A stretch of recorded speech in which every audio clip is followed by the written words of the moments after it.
పెళ్లి చేసుకొని ఒక కాపురం నడుపుతున్న భగవంత్ అన్న సార్ సార్ తిరిగి ఎందుకు మళ్ళీ దళం వైపు వెళ్ళారు? సార్ దానికి ఒక కారణం ఏంటిదంటే వాస్తవికంగా పెద్ద కారణం ఏం లేదు. అయితే ఇప్పుడున్న చైతన్యంతో చెప్తున్న మాట ఇది. అప్పుడు చైతన్యం లేదు సార్. ఇప్పుడు చైతన్యం లేదు. అయితే సాంస్కృతిక భావాజాలంతోటి నన్ను బాగా గవర్నమెంటు ఆఫీసుల వైపు నాదేదైనా చిన్న చిన్న పనులుంటాయి గదా! నేను పోతుంటే ఒత్తిడులు ఎక్కువైనాయి. అయితే సాంస్కృతిక భావజాలాన్ని వాళ్ళు ఆకర్షించడం కోసం. జస్ట్ అంతే కారణం. ఆ సాంస్కృతిక భావజాలంలో భాగంగా వాళ్ళు ఆ ఒత్తిడి అనేటువంటిది ఎట్లుందంటే నాకు పని చేస్తలేరేమో, నన్ను అవాయిడ్ చేస్తుర్రేమో అన్నట్టుగా నేను ఊహకి వెళ్ళిపోయినా. అచ్చా, మీకు మీరు ఊహించుకున్నారు. నాకు నేనుగా ఊహించుకున్నా. వాస్తవికంగా వాళ్ళు వాళ్ళ పని చేయడానికి కావాల్సినటువంటి గ్రౌండ్ ప్రిపేర్ చేయడానికి కావాల్సినటువంటి సంస్కృతిని వాళ్ళు నా మీద ప్రయోగిస్తుండ్రు. చిన్న చిన్న ప్రయోగాలు. అది నాకు అర్థం చేసుకునేంత చైతన్యం లేదు ఆ రోజు. అదే సార్. అయితే ఆ ఆ రకంగా ఒత్తిడి ఎక్కువ గురయ్యి ప్రతిదీ నేను వాళ్ళు ఎంత ఆకర్షించినా కూడా నేను స్టేషన్‌కి పోవడానికి సిద్ధం కాకపోయేది. ఉమ్, ఫస్టు.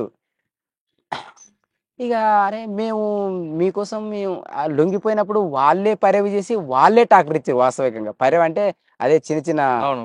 క్యాస్ట్ సర్టిఫికేట్ అంటే ఊరి క్యాండిడేట్ అని, ఇట్లా సరెండర్ అని ఇవన్నిటికి సంబంధించినటువంటి ఫైల్స్ అన్నీ కూడా రెడీ చేసి ఎండీఓ ఆఫీస్‌కు ఈ లోకల్ కానిస్టేబుల్ దగ్గరుండి లైసెన్స్ కావాలంటే ఇట్లాంటి వాళ్ళు దగ్గరుండి చేపించి పంపించారు. ట్రాక్టర్ ఇప్పించారు. ట్రాక్టర్ ఇప్పించారు సార్. ఉమ్, అయితే ఆ రోజు 3,50,000 దానికి. ఆ రోజు రూ. 3కు అంత విలువ ఉంది. ఉమ్, నిజంగా చెప్పాలంటే నా చేతిలో రూ. 3 లేకున్న టైంలో ఆ 3,50,000 పెట్టి ట్రాక్టర్ ఇచ్చింది గవర్నమెంట్. దాన్ని కరెక్ట్‌గా యూజ్ చేసుకోలేదు. తర్వాత ఒత్తిడికి తట్టుకోలేక ఆఫీసర్స్ యొక్క చైతన్యం ఎట్లుంటదంటే ఆఫీసర్స్ చైతన్యం ఆఫీసర్ చైతన్యమే సార్. వాస్తవికంగా ఏందంటే నేను దాన్ని అర్థం చేసుకునే స్థాయిలో లేని క్యాండిడేట్‌ను. ఉమ్, అక్కడ నేను డిఫరెంట్‌గా కావాల్సొచ్చింది అంతే. మళ్ళీ పోవడానికి కారణం గదొక్కటే. ఓకే. Yes sir. రెండోసారి ఎవరిని కలిసి వెళ్ళారు? ఫస్ట్ అంటే Gopal Reddy alias yes sir. రెండోసారి అంటే నేను నాకు ఒత్తిడి వస్తుందనేటువంటిది వీళ్ళు ఊకే వచ్చేటోళ్ళు ఇక్కడ లోకల్‌గా ఎవరంటే రామన్న అక్కడ ఇక్కడ నుంచి డివైడ్ అయిపోయిన తర్వాత ఈ సాంబశివుడు ఐలే వచ్చిండు ఈ కలవకుర్తి ఏరియాకు ఉమ్, కమాండర్‌గా. ఈ సాంబశివుడు ఇక్కడ నుంచి జిల్లా కమిటీలోకి తీసిర్రు. తర్వాత లోకల్ అశోక్ అని కమాండర్ ఈ కొల్లాపూర్ ఏరియానే అశోక్ కమాండర్‌గా ఇక్కడున్నాడు. ఆ కమాండరు సరికొండ ఎన్‌కౌంటర్‌లో చనిపోయిండు. ఇక్కడ సరికొండ అమన్గల్ పక్కన. అవును. సరికొండ ఆయన చనిపోయినప్పుడు ఈ ఐలయ్య అదే ఈ సాంబశివుడు ఐలయ్య. ఆయన ఒక 3 సంవత్సరాలు ఇక్కడ కమాండర్ చేసిండు. ఉమ్, ఆయన కమాండర్ చేసినప్పుడు ఆయన ఒక్కటే నన్ను లాగడానికి ప్రయత్నం చేసాడు. నేను లొంగిపోయి 4 సంవత్సరాలు ఉన్నా ఇంటికాడ. ఉహు, ఆ 4 సంవత్సరాల టైంలో ఈయన వచ్చిండు ఇక్కడికి. ఉమ్, వచ్చి నన్ను అబ్జర్వేషన్‌లో ఉంచుకున్నాడేమో ఆయన ఆ పార్టీ దృష్టితోటి. ఇక అయితే ఆయన నేను మొదట 96ల మిలిటరీ క్యాంప్‌లో ఇద్దరం స్టూడెంట్స్. ఉహు, అక్కడ పరిచయం ఆయన. తర్వాత నేను లొంగిపోయినాక ఇక్కడొచ్చి ఇంక పరిచయం ఉన్న వ్యక్తే కదా ఇక. ఉమ్, ఇక నన్ను లాగడం కోసం ప్రయత్నం చేసిండు బాగా. ఓ 4, 5 సార్లు కలిసిండు. ఇంటికొచ్చి కలిసిండు, బయటికి పిలుచుకొని కలిసిండు. ఎందుకు వస్తుర్రబ్బా నాకు వాళ్ళ నుంచి ఏమి ఇబ్బందొస్తదని ఇక్కడ 2 దిక్కులా కొట్టుమిట్టాడుతున్నటువంటి సమయంలో. ఇక వాళ్ళ ఒత్తిడి అంటే వాళ్ళు సాంస్కృతిక భావజాలాన్ని డెవలప్ చేయడం కోసం నాకు పెడుతున్న ప్రెషర్ ఏందంటే, అది నన్ను ఏదో తీవ్రమైన అణచివేతకు గురి చేస్తున్నన్నంత భావజాలాన్ని కొట్టుకుపోయినా. ఉమ్, కొట్టుకుపోయి వీళ్ళ మాటలకు లోనయిపోయి మళ్ళీ వెళ్ళిపోవడానికి తోడైంది. అదొకటి. అయితే జనార్దన్ వాస్తవంగా టైంకి తోలకపోయింది.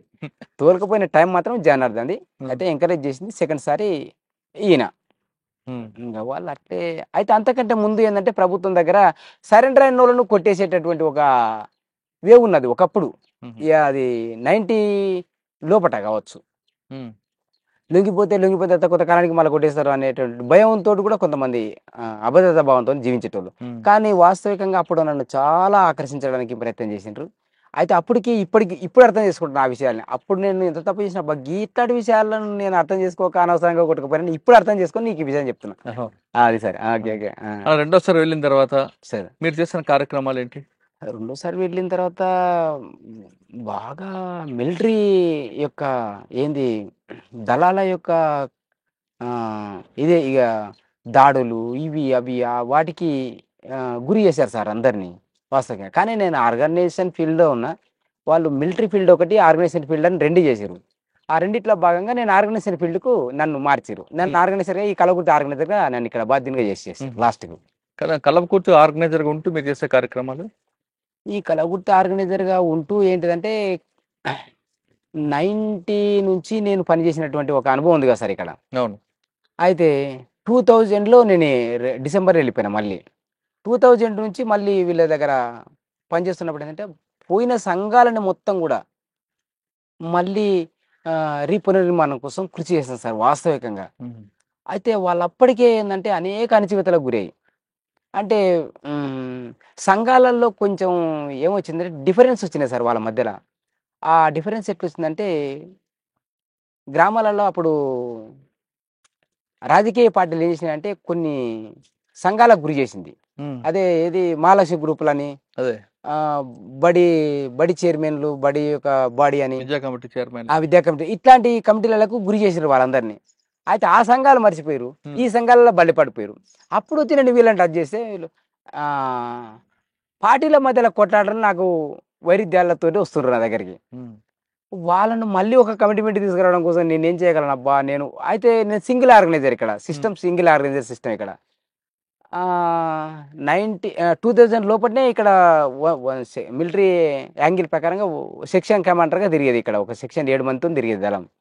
అది తీసేసిర్రు ఇక్కడ నుంచి ఎత్తేసిర్రు. హ్మ్. ఎత్తేసి ఒక సింగిల్ ఆర్గనైజర్, ఒక సింగిల్ దళ సభ్యునితోని ఇక్కడ తిరిగేది. నేను సింగిల్ ఆర్గనైజర్‌గా, సింగిల్ దళ సభ్యునితోని వీళ్ళు ఒక గ్రూపులుగా తయారయ్యిర్రు. వీళ్ళని నేను ఎట్లా తట్టుకుంటా అబ్బా! అని చెప్పేసి నేను వాళ్ళని డెవలప్ చేయడం కోసం, నన్ను నేను డెవలప్ చేసుకోవడం కోసం కృషి చేశా సార్. ప్రయత్నపూర్వకం రెండోసారి పోయినటువంటి ప్రయత్నంలో భాగంగా వాళ్ళతోని నేను నేర్చుకున్న నాతోని వాళ్ళు నేర్చుకున్నారా? ఆ! అది ఇందులోనే ఇంక్లూడ్ అయిపోయింది. ఆ! ఇది పెద్ద సమస్యలుగా మారలే పార్టీకి. ఆహా! టోటల్‌గా నేనేంటంటే సంఘ సభ్యులందరిని కూడా మీ మధ్యలో ఉండే వైరుధ్యాలన్నిటిని కూడా సామరస్యపూర్వకంగా పరిష్కరించుకొని హ్మ్. ఆ పార్టీని కాపాడడం కోసం కృషి చేయండి అని చెప్పేసేటటువంటి సందేశాన్ని పార్టీలోకి తీసుకుపోయాను సార్. పార్టీ ఇచ్చినటువంటి ఒక అలా ఒక ఆర్గనైజేషన్ ఆర్గనైజర్‌గా ఉండి ఎంతమందిని మీరు మెయింటైన్ చేశారు? టోటల్‌గా ఈ కలవకుర్తి ఏరియాలో కలవకుర్తి దళం యొక్క పరిధిలో నేను తిరగగలిగాను సార్. ఒక్కరే. ఓహ్! నా ఎంట 1+1. 1+1 అంటే ఆ 100 మంది దాటిపోయారు నా తర్వాతన. ఆ! ఎంత ఎళ్ళిపోయారంటే ఒక వారంలో ఇక్కడేందంటే మొబైల్స్ ఎక్కువ సార్ వాళ్ళ పోలీస్ పార్టీలెక్కువ. ఇక్కడేంటే రోడ్డు అవును. సౌకర్యాలు, ఇవన్నీ సెల్ ఫోన్ సౌకర్యాలు, ఊరి ఒత్తిడి గూడా వాళ్ళకు. అంటే మా దగ్గర రావాలి సార్ అని ఇప్పుడు వాళ్ళు ప్రెజర్ చేసినప్పుడు వాళ్ళు కూడా రాక తప్పదు. హ్మ్. అయితే ఒకటి ఆళ్ళు అట్లా వచ్చిరని కూడా ఏమనుకోను. మా వైపు మమ్మల్ని వెంటాడాలని కూడా వాళ్ళకు ఉంటది. అయితే ఆ సందర్భంగా ఏందంటే మొబైల్ పార్టీలెక్కువ. ఎప్పుడు కనబడుతుంటే పక్కపొంటి పోయేసారు ఇగ దాటిపోయేది. హ్మ్. ఎందుకోసం అంటే వాళ్ళ ప్రయత్నాలు వాళ్ళు. ఇక మేము ఎట్లా తప్పించుకోవాలనే ప్రయత్నం మేము. హుహు. అయితే అడవిలో ఉన్నటువంటి వాళ్ళని ఇక్కడ తోలేటోళ్ళు. నాకు వాళ్ళకు స్టోరేజ్ ఉంటారు కదా సార్ వాళ్ళ దగ్గర. అవును. ఈ ఈ సాంబశివుడే అక్కడ ఇప్పుడు జిల్లా కార్యదర్శి, జిల్లా మెంబర్‌గా హ్మ్. ఉండి, ఇక్కడ బాధ్యుడు కూడా ఈ లోకల్ కమాండర్ చేసిన తర్వాత అప్పర్ ప్లాట్ 2 ఈ కల్వకుర్తి 2 దళాలని ఒకే 2 దళాల సెక్రటరీగా చూసేటోడు. ఓకే. ఆ జిల్లా సెక్రటరీ కాకుండా ఏరియా సెక్రటరీగా. అక్కడున్న అడిషనల్ ఫోర్స్‌ని పంపించేవారండి. పంపిస్తే వాళ్ళు వారం రోజులు కూడా 10 రోజులు కూడా ఉండకపోతే మళ్ళీ ఒక్కరిని చేసి వెళ్ళిపోయేటోళ్ళు. ఎందుకు? ఎప్పుడు ఒక్కడినే అయ్యేటోడిని. ఎందుకు ఉండేవారు కాదు? అదే సార్ ఈ పోలీసుల యొక్క మొబైల్ పార్టీలన్నిటిని కూడా అచ్చా! ఎప్పుడు ఆ తిండి తెచ్చుకోవాలంటే కూడా ఒక పెద్ద ఇబ్బందిగా సమస్య ఉండేది. ఉండేది. ఆ! వీళ్ళ మధ్యల నిజంగా ఇంట్లో పిల్లులు, ఎలుకలు ఎట్లా తిరుగుతాయని ఒక సామెత మేము చెప్పుకునేది ఆ! సంఘాలలో. ఆహా! అలాంటి పద్ధతిలో తిరిగేటోళ్ళం సార్ ఇట్లా. ఆహా! అయితే ఇది వాస్తవికంగా సంఘాలలో ముంతకుముందు ఆ పార్టీ ప్రభావం ఉన్నప్పుడు పనిచేసినటువంటి వాళ్ళందరినీ గూడా ఏందంటే, మళ్ళీ సంఘటితం చేయడం కోసం, వాళ్ళని సంఘాలలో బలోపేతం చేయడం కోసం, హ్మ్. ఆ పాత సంఘాల యొక్క ప్రభావాన్ని, ఆ సంఘాల ద్వారా వచ్చి విజయాలు సాధించినటువంటి విజయాల్ని తెలియజెప్పుకుంటూ, వాళ్ళ కోసం నేను కొంతకాలం పనిచేసినా. అంటే రెండో దఫా వచ్చినప్పుడు. Yes sir. ఓకే. ఫస్ట్ నేను ఓన్ క్యాంపెయిన్‌గా ఇట్లా వర్కౌట్ చేసినా. హ్మ్. అప్పటికి నేను సభ్యుడిని. నేను ఓన్లీ చెప్తే అన్న చేసేటోడిని. మీరు రెండో దఫా వచ్చినప్పుడు సార్. సరెండర్ అయిపోయిన వ్యక్తి మళ్ళా బయటికి లోపటికొచ్చాడు అని ఆ! పోలీసులు మరి మీ ఇంటి మీద దాడులు చేయడం, వాళ్ళకి ఇబ్బంది పెట్టడం చేయలేదా? చేశారు సార్. మా అన్నని, మా తమ్ముడిని, మా అమ్మని. నేను ఈ ఈ ఈ నేను అండర్ గ్రౌండ్ అయ్యేటప్పుడు మా నాన్న చనిపోయిండు. నేను 93లో చనిపోయిండు మా నాన్న. హ్మ్. నేను 91లో ఎళ్ళిపోయినా. అయితే 93లో 91లో నన్ను కలిపే కొట్టేసారు పోలీసోళ్ళు.